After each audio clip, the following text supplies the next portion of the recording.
Welcome to another old story. You know I like the Russians. I've read several of their stories earlier on this channel, and I decided to start doing some children's stories. Little did I know that Leo Tolstoy, whom we all know, every one of us, tip of our tongue, Anna Karenina and War and Peace, books that we've heard about and never read. I did read War and Peace in college. I can't remember any of it.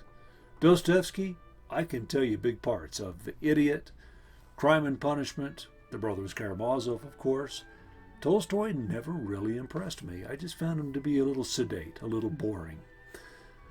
Well, it turns out he wrote children's stories, and in 1875, here's a collection that he wrote to educate the young serfs that lived and worked on his estate. The Lion and the Puppy. There was once a zoo in London that took stray cats and dogs to feed its animals. One time, a visitor to the zoo picked up a puppy from the street and took it along with him. Handing it over at the gate, he watched the keeper throw the hapless puppy into the lion's cage. Poor little dog. Tail between its legs, it squeezed itself into the corner of the cage as the lion came closer and closer.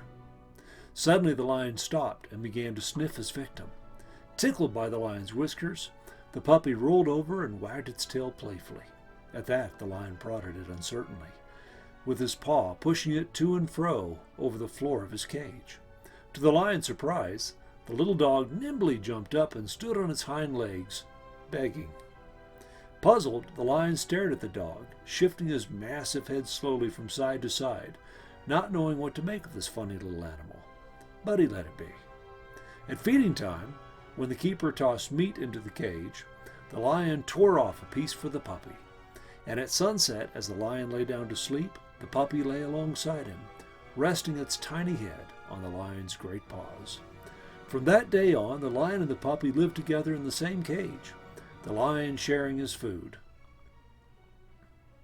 never harming his companion, sleeping alongside and now and then playing with it.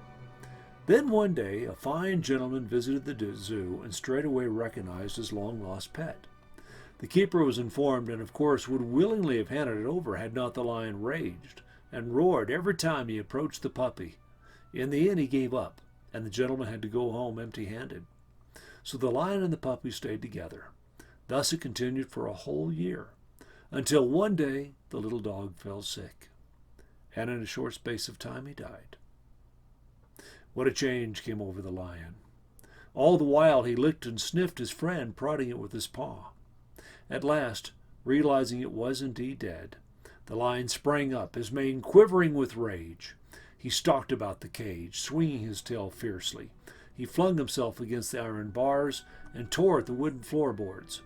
All day long he roared in his anguish, until finally he sank down beside his dead companion, and he was quiet.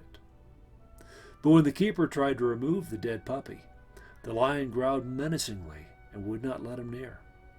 After a while, the keeper had an idea. Thinking a new puppy would make the lion forget his grief, he thrust another dog between the bars. But the lion ignored the puppy. Then, gently, he put his paws about his cold little friend and lay grieving for a full 5 days. And on the 6th day, the lion died. The end. Isn't that a uplifting little tale for children? Oh, fine Russian tale. Thought you might enjoy that.